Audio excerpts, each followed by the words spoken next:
Thanks to Skillshare for sponsoring this video.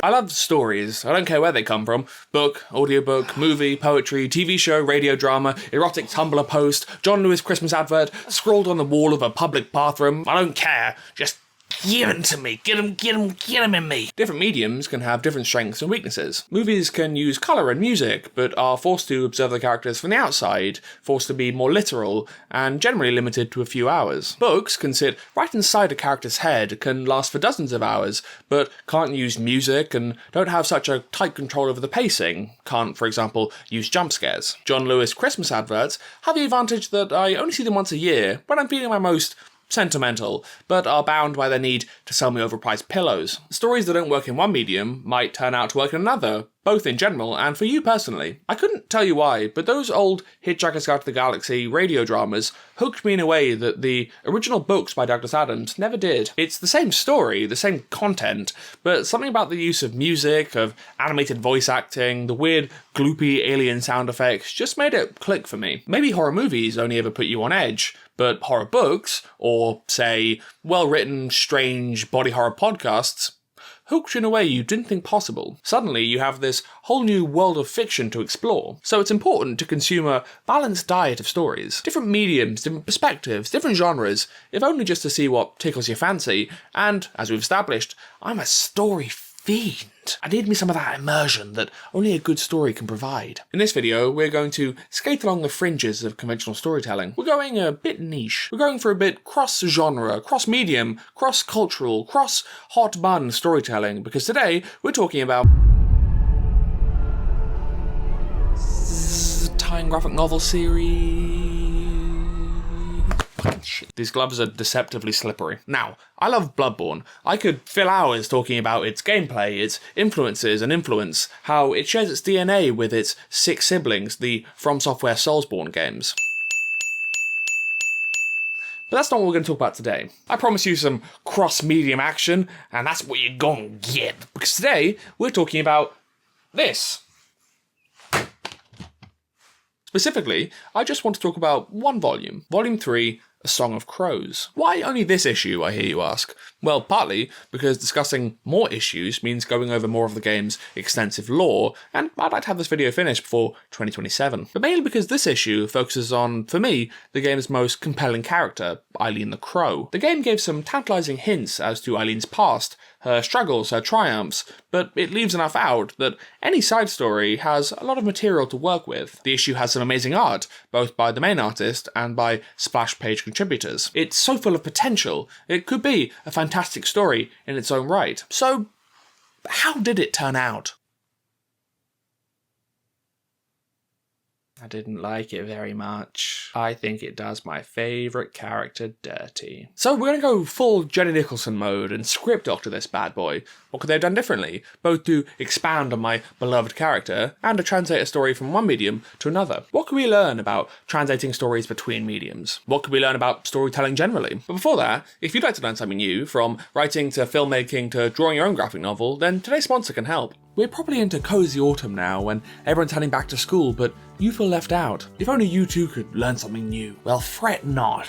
Skillshare is the world's largest online learning platform with classes in everything. Want to dip your toes in 3D design and learn some Blender with the help of industry professionals? It's there. Maybe you want to take things 2D and learn expressive character design with... It's there. Want to relax and enjoy learning to draw some pretty things? Don't make me say it again. That last example is something I've been done-ing with Brett Everston's learning path, The Art and Science of Drawing. Brett's classes start right from how to hold a pencil through basic forms all the way up to walking you through your first drawing. The videos are so easy to follow, and since Skillshare's learning paths build one on another, I can really feel myself improving each week. And now, not only do I have a relaxing way to spend my evenings in, I have an awesome drawing of a bird that my mum can put on the fridge. But I'll be damned before I show you that. I've also been eyeing up some other courses, like the famous one from MKBHD for making better videos, and some of the classes about art journaling for self-care. The first 500 people to use my link in the description will receive a 1-month free trial of Skillshare. Get started today. Now back to the blood Born identity. Sick topical reference. Let's start with the source material, the story of the game. You'll have to bear with me, it gets a little freaky. Bloodborne is a story about a world more than any single character. It's a wet, diseased, decaying world, equal parts living and dead, fantastical and real. There's one main concept that governs the world of Bloodborne, which everything else spreads out from like a pool of milk, and that's the idea of the Great Ones. Drawing from the cosmic horror works of H.P. Lovecraft, Bloodborne is a world where there exists a race of godlike beings similar to Cthulhu or Shub-Niggurath. They're these monstrous creatures that exist outside of time and space as we understand it. Seeing them, or some version of them that a mere mortal's mind can comprehend, tends to make the viewer go a bit loopy. Damn, I've always talked shit about Lovecraft's writing style, but I'll hand it to him. It is hard to describe these things without reverting to phrases like mere mortals. Found you a new home. He's hiding inside there. So are you. This shouldn't be as hard as it is. Nope. There you go. Nope. They're having a little play in there. This is a Lovecraft invention. He called them the Great Old Ones. But notice I said drawing from rather than straight up based on, because the gods in the world of Bloodborne aren't all that similar to those in Lovecraft. Yes, both are a race of extra-dimensional beings that, when comprehended by mere mortals, tend to look like a mass of eyes and tentacles like a hideous spider octopus. Yes, both are understood to be eternal, or at least outside of time. And yes, they all have names like Yig, the father of serpents, or Ebritus, daughter of the cosmos. But a key part of Lovecraft's specific brand of horror came from taking these unknowable, extra-dimensional beings that view humanity the same way we view ants or bacteria, and simply presenting them. The horror lay in highlighting that our existence as a species is minute in the grand scheme of things, in terms of time, in terms of breadth of understanding, in terms of physical size. This concept didn't end with Lovecraft, it morphed and grew and found its way into new genres like science fiction, where the thing challenging humanity's self-importance wasn't some billion-year-old god, but a more technically advanced civilization. Arthur C. Clarke in Rendezvous with Rama was my first introduction to this concept, the idea of something massive and unknowable just cruising through the solar system, paying you no more attention than you would a patch of lichen. The Cthulhu mythos as it exists today, and by extension as it exists in Bloodborne, is the product of a century of additions and modifications, heavily influenced by the writings of August Derleth, Lovecraft's friend and first publisher. Derleth introduced the idea that these gods could be related, could give birth, could be aligned as good or evil, and so brought Lovecraft's vague collection of otherworldly beings into a pantheon closer in spirit to the Greco-Roman gods. The Great Ones in Bloodborne are not indifferent. They are deeply interested in and intertwined with humanity. Humans can even give birth to Great Ones. People can even ascend to become Great Ones, which brings us to another key part of the world of Bloodborne. Blood. Blood. Long before the game starts, in the ancient tombs beneath the city of Yharnam, people discovered a source of special blood. It's not clear exactly what was discovered, whether the corpse of a Great One, or some sort of storage, or a living Great One still ready for the harvest, but some weirdo realizes that consuming the blood, transfusing it, does all sorts of wonderful things. In this world, people are aware, or become aware, that it's possible to ascend, to become like a Great One. Some want this all to themselves, presumably for some sort of power or immortality, and some want to usher in a new era for humanity. There are those who believe you can get there through learning and studying the Great Ones. Then there are those who figured, hey, why not just pump ourselves full of this miracle blood and see what happens. I'll skip over some of the details, but the main thing to understand is that injecting this god blood heals people. It gives them a taste of that ascension, of that immortality. The people who discovered this special juice founded an organization called the Healing Church, and they help make Yharnam rich and powerful, since they're the only place on Earth with access to this miracle cure-all. Everything from cancer to being stabbed in the face can be sorted out in mere seconds with a vial of this yummy blood. Purchase today and get a free knife Great, right? Martinis all round. Well, the crux of the matter is that having too much of this blood can also corrupt people, give them a bit of the beastliness with none of the godliness. This isn't so much a Bloodborne affair.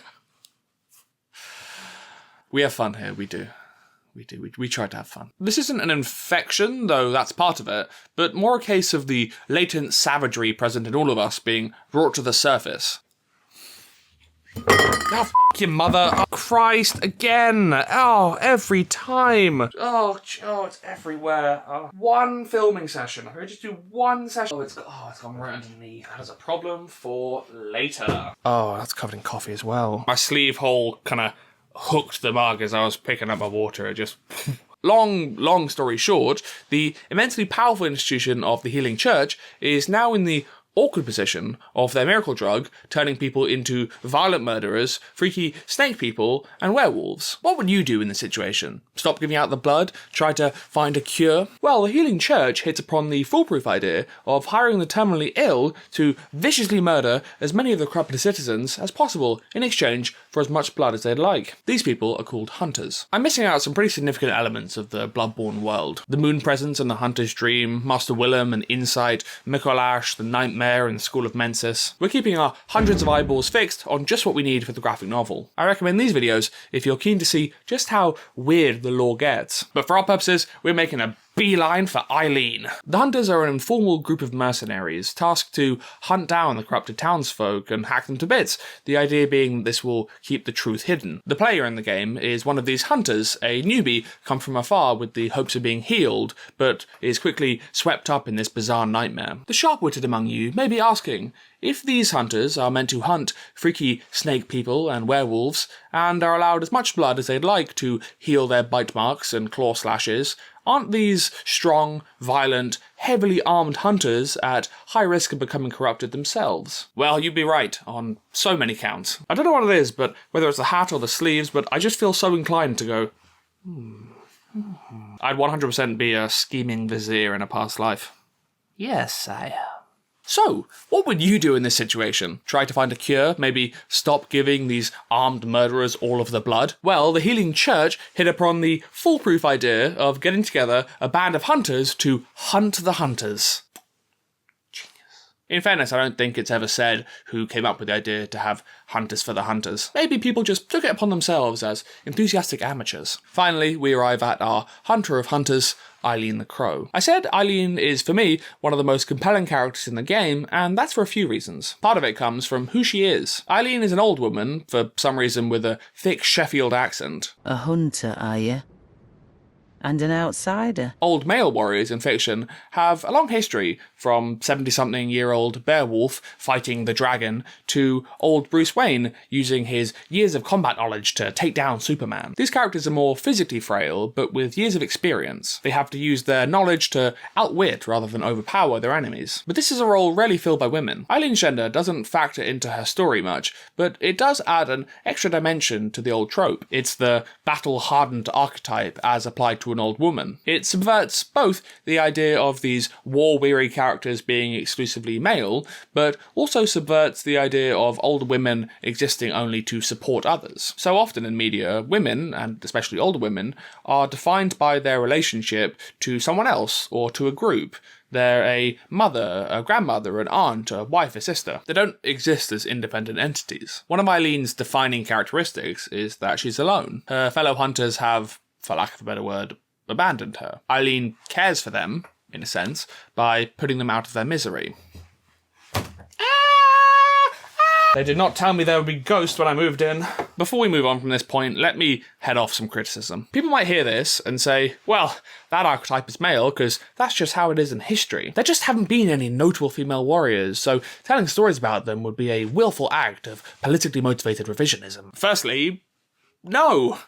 Wrong. History is full of female warriors at every level. From Queen Boudica, who led a mixed-gender army tens of thousands of people strong against the Roman occupation in the 1st century CE, brutally murdering civilians along the way, to Pirate Queen Shang Yi Sao, who commanded a fleet of tens of thousands of pirates who fought and raided the Qing dynasty in the early 19th century, also brutally murdering civilians along the way. When it comes to battle, and brutally murdering civilians, the ladies do it just as well as the fellas. But secondly, who cares? Even if you just can't fathom a woman hefting a broadsword in battle, why is that where you draw the line in a world of fiction? Off topic here, but why do people only kick up a fuss about stories not being true to life or true to history when it's stories about women or people of colour? Nobody gave a shit when a movie came out about the Spartans that didn't feature lots of homosexual relationships. Why is historical inaccuracy only unconscionable when it's stories about people different to you? Or is it a case of true to history being what you're used to, being consistent with the myths you grew up with, and anything outside that bubble is, at best, a modern invention, regardless of how true to history it actually is? Can you imagine how many moving stories, how many wonderful stories, how much rich culture you're missing out on because the hero isn't a straight white guy from a country that you're familiar with? I mean, like, fuck.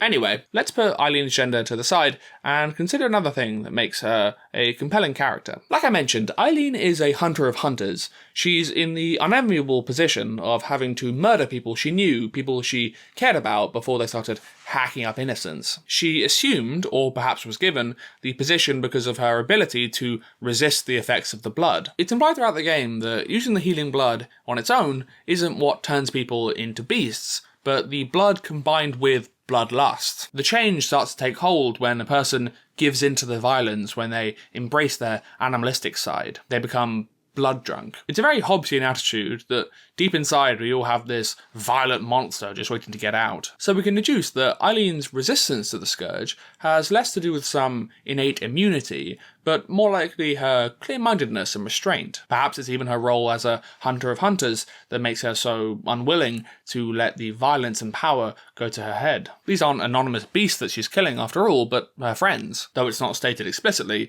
this must be what the Plague Doctor's mask represents. Someone willing to visit the infected while trying to avoid becoming infected themselves. So Eileen's a powerful character, but in the least desirable way. Her power comes from her ability to keep her head when the violence begins. But so far, this story could be told through any medium. I might as well be describing a novel or a film or an epic poem told around the campfire. How a story is told is as important as the story itself when it comes to the impact. So let's briefly consider the game part of this game. How does Bloodborne use the strengths of the medium to tell the story? The game starts on the night of the hunt, the night when the plague of beasts have boiled over and the citizens of Yharnam have taken to the streets armed with whatever they could find to cleanse the city, that is, murder their corrupted friends and neighbours. You don't know this at first, though. You step out into the warm summer evening and are attacked by cockneys wielding pitchforks. It reminds me of my sweet childhood. Killing them, you'll see they drop vials of blood. One of the strengths of interactive narrative is that you can decide to interact with different parts of the story. You can discover on your own terms in a way that isn't possible in traditional media, so your version of the story feels unique. You might wonder why these cartoonish Londoners are carrying vials of blood. You might not. You might wonder why some windows are lit. You might go knocking on doors and listen to any number of weirdos insult you, or more likely just laugh maniacally. And so you learn more about the world in your own way. What's more, this interactivity allows for greater immersion. You're not just being told about this world, you get the chance to live within it, to poke it and prod it and see how it reacts. A famous example of this in Bloodborne is the music box. If you go knocking on doors, you'll come across a young girl who's been left alone. Her mother went out looking for her father, but neither have returned. She gives you a music box that plays one of her father's favourite songs. She says they play it for him when he forgets them. If you read the item description, you'll see that her parents are called Viola and Gascoigne. Then, lo and behold, you eventually come across the first main boss, Father Gascoigne, a fellow hunter who tries to hack you up like deli meat. Playing the music box causes Gascoigne to pause for just a moment, just long enough to get a few free hits in. This is entirely optional, but your little bit of exploration uncovers something new about the world and the characters, making the whole thing feel more real and lived in. On a mechanical level, you're being rewarded. The boss is made just a notch easier, encouraging players to engage with the story, if only for the material benefits. In the first area, you come across this iconic scene. It's clear the townspeople are hunting these creatures, but something isn't right. You might pause and examine one of these townspeople. For me, the pieces only fell into place when I came across this enemy. Right, I thought to myself. So simple. we're in the furry apocalypse. The Father Gascoigne boss fight really smacks you in the face with it when he bursts into his persona mid-fight and proceeds to slap you to death. Wearing the hat, it's really confusing my autofocus, so I apologise if some of them are a bit blurry. You can come across Eileen in this first area, in an out-of-the-way part, where she introduces you to the concept of a South Yorkshire accent. Hunter. Her story doesn't really begin, however, until the second area, outside Erden Chapel. She tells you about a hunter who's lost his marbles and to stay away from him. Optionally, you can find the hunter yourself, then you and Eileen team up to take him down, which gains you her respect. Alternatively, you can just attack her wherever you see her. She'll assume you're another hunter who's lost their mind and kill you. Continue to help her, however, and you'll eventually find her bloody and dying on the steps of the nearby cathedral. She's come up against the Bloody Crow of Canehurst, another hunter of hunters who himself has succumbed to the bloodlust, but Eileen isn't the fighter she once was. You can then optionally take on the Bloody Crow yourself, saving Eileen's life. She urges you to leave her in peace, and if you return to the area later, her body's gone, making it ambiguous as to whether or not she survived. I made another coffee. I will do nothing to prevent this one from spilling in the exact same way. You'll realise that the linear content of Eileen's story in the game is pretty thin. If this were prose, you'd be lucky if that covered a short story. But this isn't prose. In the medium of video games, you can be short on narrative content if you make up for it with atmosphere and world building, the immersion parts of story. You can tell the story passively with the environment. So the things that tell us about Eileen's character aren't necessarily events in a narrative, but ambient details, implication, optional dialogue. There's how she's dressed, her pretty dramatic uniform, her well-used weapons, her mask that covers her whole face in a world where most everyone leaves their face uncovered. That's the way you always find her off to one side and hidden, contrasting with other NPCs who are standing in plain sight. And let's not forget that if you progress the game too far without helping her, she starts to hunt you down. So, by helping the player absorb these details passively and participate in the story in their own way, Bloodborne plays into the strengths of video game storytelling. This being the case, however, there's a lot about Eileen that goes unanswered. She's a fairly minor character in the game, but with a lot of depth hinted at. Who was the Bloody Crow? She knew Gascoigne by name, but he only recently went all murdery, so did she know his family? Even the basic premise has a lot of mileage. A hunter of hunters in a city on the brink of furry Armageddon. I'm imagining a noir thriller, Eileen tracking this hunter by following a trail of destruction, only to realise it's the work of an old friend, but we'll get back to that. A more traditional linear narrative medium could be just a thing to tell such a story. But what medium? What medium could embody this style? What medium could capture the gothic, exaggerated, gory flavour of the game?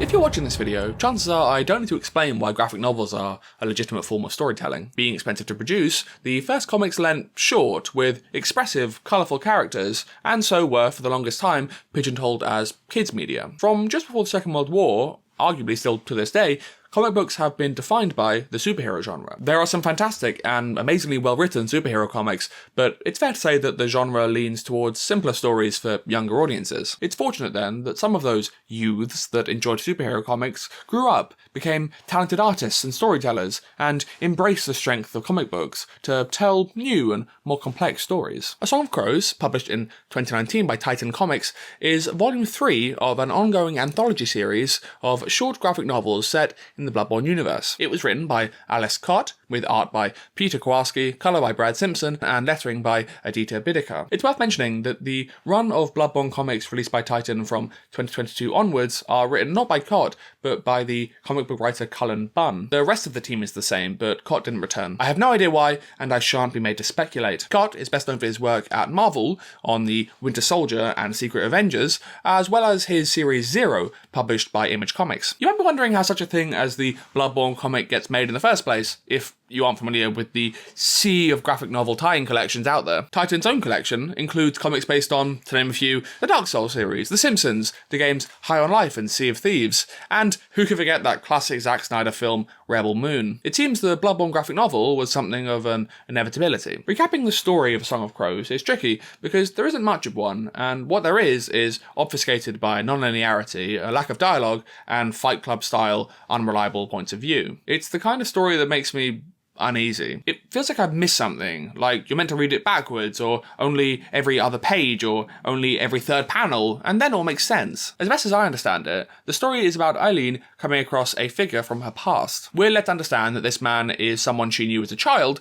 who she witnessed fall into a frozen lake and drown, now grown up and dressed in the garb of a hunter. The story begins somewhere towards the end, with Eileen following a set of bloody footprints towards a snowy mansion. Then we jump back to when Eileen first encountered the man. They have a brief fight, but he gets away. She tracks him to Bergenworth, the snowy mansion from the start, and a memorable location from the game. There, she meets one of the major bosses from the game, and my special favourite, most perfect lady, Rom, the vacuous spider. I can't tell you why I like this character so much. There's just something insane about the character design.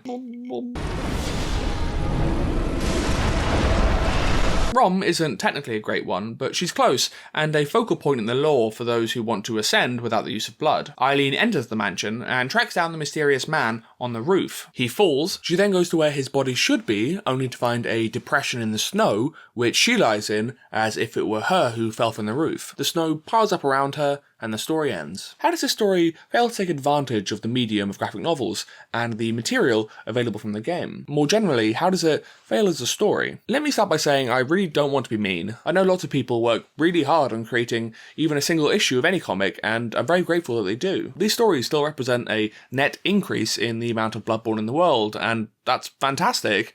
I'm only here to make some suggestions on what I think could be improved. So, with all that said, let's get doctoring. Wow, can you imagine? This is how Hosier feels all the time. Let's start by addressing the how rather than the what. If the main beats of the story were kept intact, how could it be better presented to take advantage of the medium? A Song of Crows has no dialogue, as in anywhere. The only text are these paper-like notes that read a bit like narration and a bit like inner monologue, and even these become pretty scarce as the story goes on. This is an interesting choice, considering Eileen's voice is one of the most memorable things about her, but it also hamstrings the story's ability to convey personality. Graphic novels have the advantage of being able to present multiple types of text simultaneously. You can have a piece of diegetic text on a newspaper, besides a thought bubble, besides a piece of narration, besides a piece of spoken dialogue, and none of it can be said to be coming first. In traditional prose, the best you can do is say, it all happened at once. In film, you can have things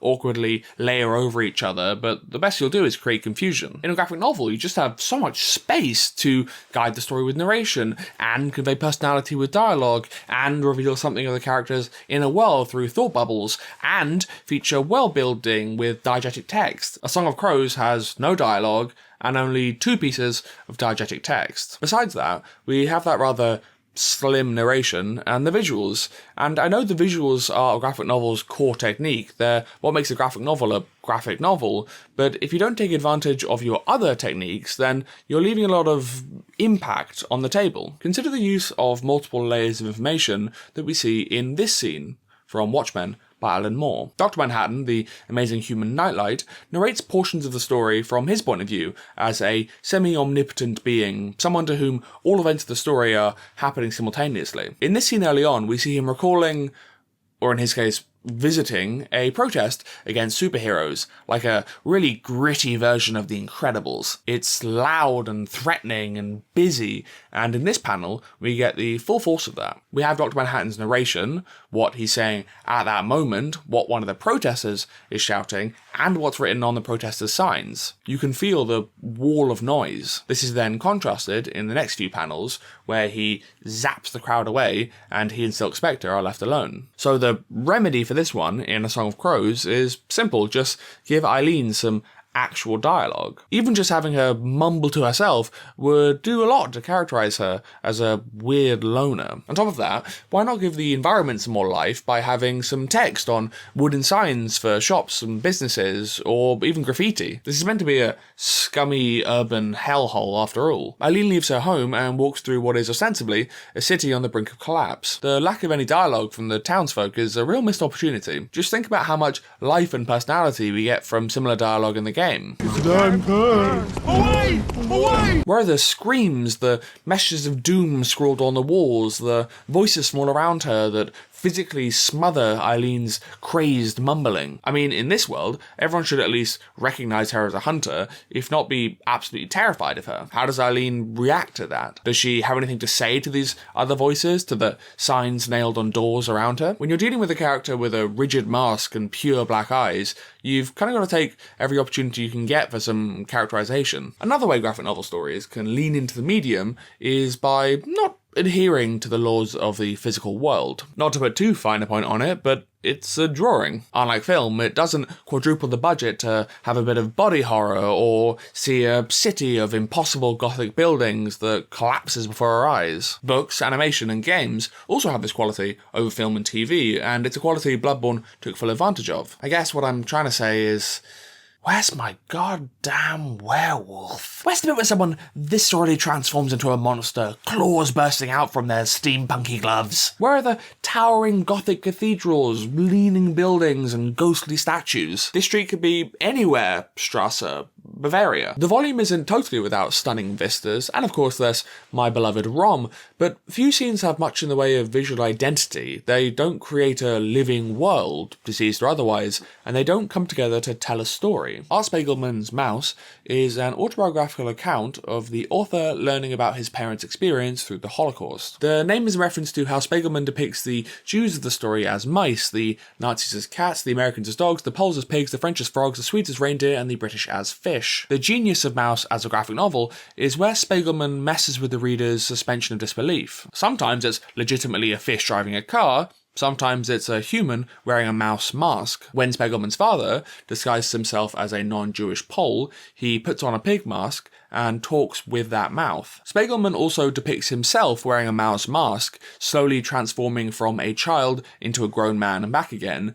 as he feels more or less overwhelmed. This communicates how he's feeling using a technique that only really works in this medium. All of this, the overlapping text, the disregard of physical limitations, the blurring of the line between story and art, this is what separates a graphic novel from a storyboard. A Song of Crows isn't without some redeeming qualities in this regard. It has a good grasp of the effectiveness of the dramatic page turn and the splash page. It utilizes silent panels, if it does overdo them a little bit. But in the end, I wouldn't second guess for an instant if you handed me A Song of Crows in grayscale and told me it was the storyboard for a Bloodborne-inspired short film. Before we move on and start fiddling with the story, I've got a certain rat in my sock drawer about the visuals. On the one hand, I really love some of the art. The splash pages look epic and cinematic and majestic and insert adjective.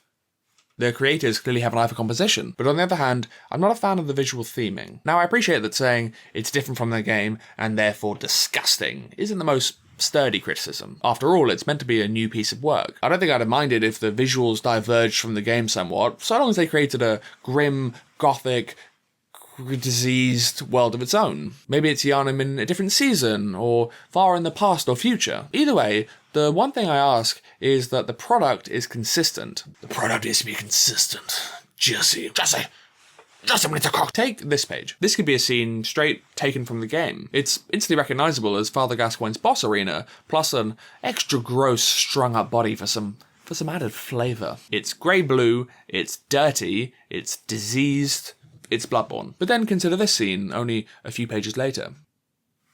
This is not Bloodborne. I think they were trying to play off that famous image we saw earlier, but it doesn't quite fit in the same world. I don't mind that the colour is different, that's not what's got my nicks in a twist, it's the people. Loincloths, masks, dancing around a fire. This is the visual language of island tribes and religious sacrifice, of spirits and music. This speaks the language of urban rot, apocalypse, panic, violent mobs, despair. In a similar vein, we later see Eileen as a child hunting a deer with a bow and arrow. You might disagree, but for me, something just felt wrong seeing a normal-looking-ass deer in a world where the pigs have a billion eyes and are the size of minibuses, where the dogs look like this. Either direction is fine, but you have to pick one. I wouldn't have minded if the creators wanted to go in a new direction with visual theming, but they're pointing and saying, hey, remember this, with one breath, and then asking us to forget it with the next. Anyway, how about that story? What about if, for some strange reason, Titan gave me a call and asked if I wouldn't mind putting together a Bloodborne graphic novel. Well, first I'd scream and ask how they got my number, how did they find me, how do they even know I played the game, are they watching me right now, are they in my house, oh god I'm sorry, it was so long ago, it was a mistake, I was young, oh god please please please. Then, once I'd learned they were just calling phone numbers randomly and calmed down, I'd suggest a total reworking of the story. The unique thing about a piece of media following on from another, a sequel, a tie-in, a spin-off, is that you can assume the audience will be familiar with the source material. You don't need to reintroduce a bunch of concepts because the legwork has already been done. You're free to just get on with the story. A few pages into A Song of Crows, we see some dried out dead bodies, Eileen digging while her narration waffles away. Also, some crows. We then flip the page and boom, she's filling in a mass grave. I love this opening, waffle narration aside. It's a good introduction to Eileen's day in the life, and it cleverly expands on the character we knew in the game. Eileen's role as a hunter implicitly involves cleaning up the city to preserve order, so her dragging dead bodies into a mass grave is a natural and suitably grim extension of that duty. But then we cut away from that, and so starts the story's obsession with never staying in one place long enough to establish a coherent narrative. She's on some mission to find someone murdering hunters, but somehow realizes the murderer is someone she knew as a kid, but it also might just be her. The idea of bringing someone back from Eileen's past is good, but needed to be handled better. Eileen has a rich past that's only hinted at in the game, so this is a natural direction for a new story to go in. We don't, however, get to see much of that past. We don't come to understand why she came to Yharnam in the first place, or how she became a hunter of hunters. But that aside, even if we were committed to introducing new characters and not delving into questions left over from the game, there are still some easy fixes. We don't get a sense that the two characters, Eileen and the figure from her past, were ever friends, or even knew each other. They don't talk to one another, they don't interact in any meaningful way. Were they close friends? Maybe. Were they mortal enemies? It's possible. We're shown they knew each other as children, and I guess that's meant to do the legwork of establishing a connection. The story could have been broken into two distinct tracks, rather than bouncing around, to give the relationship more time to grow. The two tracks, present and past Eileen, could alternate as we learn more about the characters. The current day track could be Eileen searching for a seriously far gone but mysterious blood-drunk hunter, while the past track would be some episode from her childhood. Maybe some close friend is helping her prepare to be sent to Yharnam because of her terminal illness. Then you could have some twist where Eileen realizes that the monstrous hunter is actually that friend. It's a pretty basic structure, but it has enough room to include some nice character moments while expanding on the lore of the game in the pretty limited space available. If we wanted to go further, we might say, well, this past episode doesn't really have a great deal of tension in itself, and it doesn't contribute much to the current day track beyond establishing the characters. Plus, if we're collating scenes, then it's a good idea to have the climaxes of both tracks of the story complement each other to line up somewhat. So let's retool it. Perhaps, similar to as it is now,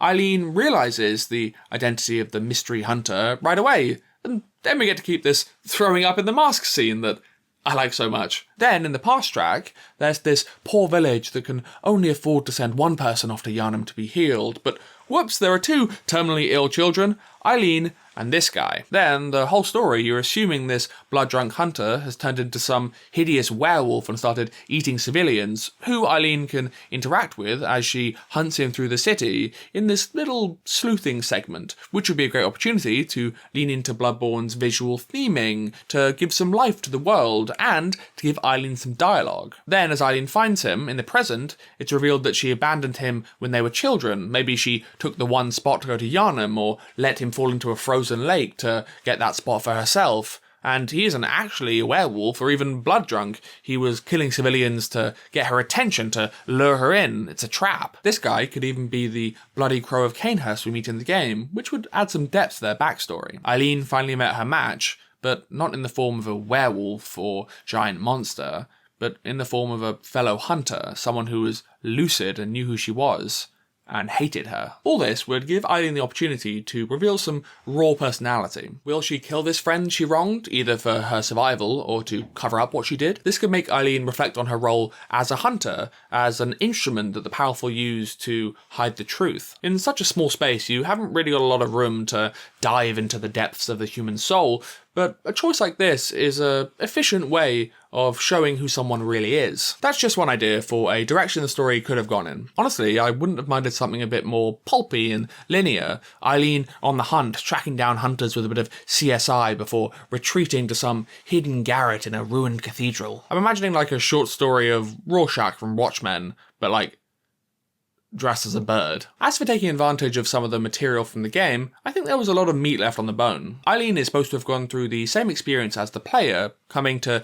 Yharnam from afar, being healed by the blood, being recruited as a hunter, so one direction the story could have gone in would be following her through this experience. This would maximise locations and characters you could revisit from the game if fanservice is your objective, but it could also be interesting to see Yharnam before it totally fell apart. See some of those characters as their younger, less jaded selves. The story could centre around the first time Eileen is forced to kill a fellow hunter who's gone crazy, and have this vibe of the creeping rot slowly infecting the city. A simpler, more linear story like this wouldn't be as oblique as the game, but it would at least be coherent. A Song of Crows, as it exists, is altogether too obscure, too non-linear. Fans of the game will say that Bloodborne itself is obscure at the best of times, that the story is pretty incomprehensible even at the end of your first playthrough. In all, there's nothing wrong with a more surreal, interpretive story, but you've got to give the reader something to hold on to. In the game, you're saved from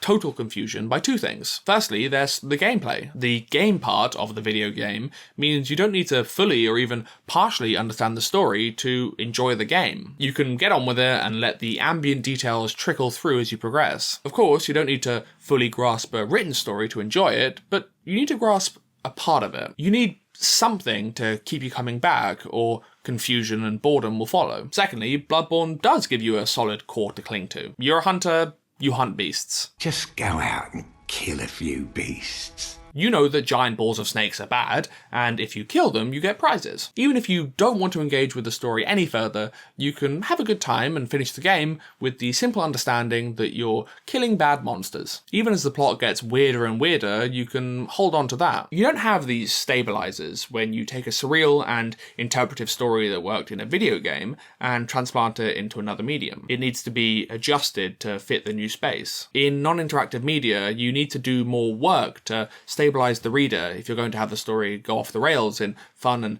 unexpected ways. Unless you're writing purposely confusing bizarro fiction, you need more grounding. Bear in mind that this doesn't necessarily mean creating a coherent universe for the story. With The Song of Crows specifically, the writer can safely assume that the reader is coming from the game, that the reader already knows what's considered normal for this world. What I'm talking about here is what's considered normal for the internal lives of your characters. What does baseline normality look like for Eileen? Is she always monologuing? Does she always wear her costume? Does she encounter this spider god often? Is this whole story just another day on the job? Even just having Eileen react would do a lot to establish some normality to get disrupted. Even her just saying, "Oh heck, that's a bit weird."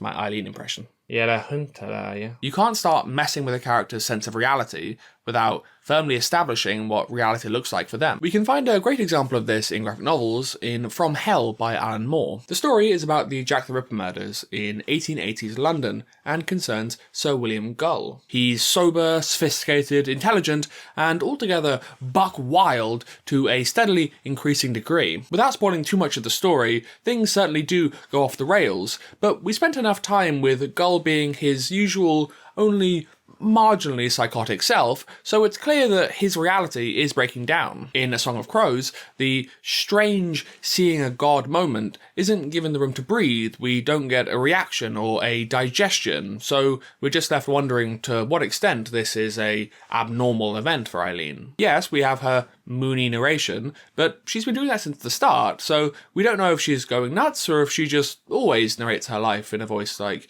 Matthew McConaughey. You might hear this and say, well, From Hell is just so much longer than A Song of Crows. Of course we don't have time to establish a baseline normality for Eileen or time to digest the weirder parts of the plot. To which I say, yeah, I agree. But the creators knew how much space they had to work with. If you don't have the space to pull off a certain story arc, then cut it out. While we're here, let's look at another technique that A Song of Crows doesn't quite execute properly. The very first text in the story is this piece of narration, When is this? It's repeated every other page in some form, and serves to act as a motif throughout the story, tries to establish some sort of theme of time and the passage of time, past and present. It doesn't work for a few reasons. Firstly, a motif like this that takes on new meaning as the story develops is a tricky thing to get right in such a short story, and repeating it constantly is not the way to square that circle. When the text of your story is a quarter taken up by variations on the same phrase, then something's gone wrong. Secondly, for a motif to have meaning, it needs to,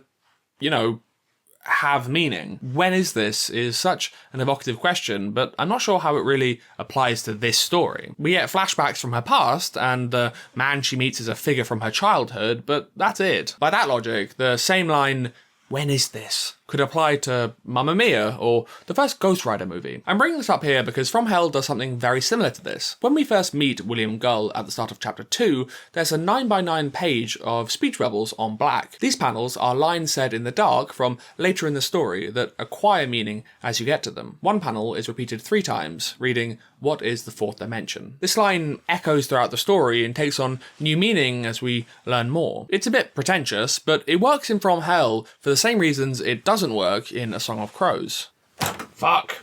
No, you invest in a book stand. Now that I come to say all this, I'm left thinking 2 things. Firstly, in a broader sense, why didn't A Song of Crows work? Sure, that's all the technical stuff, but fundamentally, I know the writer Alice Cott knew the source material, even loves playing the game. He's written about it online and seems to genuinely care about this world. He wasn't some indifferent freelancer roped into the project. Effort and passion went into this volume. I know I'm coming across like an upset fanboy, mad because my comic book didn't do justice to my favourite video game, but in my defense, that's exactly what this was made for. What place in the world of art and literature does this comic have if not to appeal to fans of the game? But that led me to my second thought at the end of all this, which is, why do I care so much? Why did I even make this video? What does it matter if the comic wasn't very good?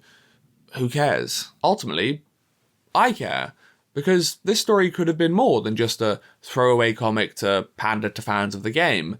It could have been great. The disappointment of A Song of Crows as a standalone comic, as an extension of the Bloodborne world, as a piece of entertainment, as a piece of fan service, as a story, annoyed me so much, I think, precisely because of what it could have been. I'm left being only able to blame the publishers, Titan. If the creators had been given more time, more agency, more support, who knows what amazing story we might have now. You might say I shouldn't expect so much from my comics, or I shouldn't expect so much from spin-offs or tie-ins, but what kind of excuse is that? Being based on existing characters, or being a graphic novel, doesn't automatically make a story lesser. Look at Swamp Thing by Alan Moore, look at The Dark Knight Returns by Frank Miller. So yes, I'm a grumpy fanboy, upset that my favourite character didn't get the expansion story he wanted, but I'm also a grumpy reader who was hoping, maybe, that someone would be able to take those threads and weave them into a great story.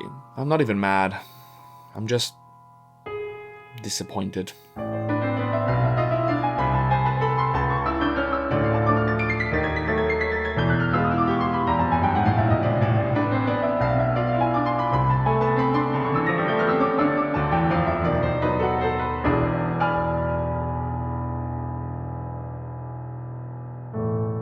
Thanks so much for watching. If you liked the video, don't forget to subscribe. I'd like to thank my amazing patrons, Daniel, Dr. Not Sam, Lee, Juniper Cowboy, Victor, Prustration, Natalie Avila, Kelsey, Books Are Overrated, Thursday Adams, Damien, and oh yeah, woo yeah, oh yeah, woo woo, woo yeah, woo time.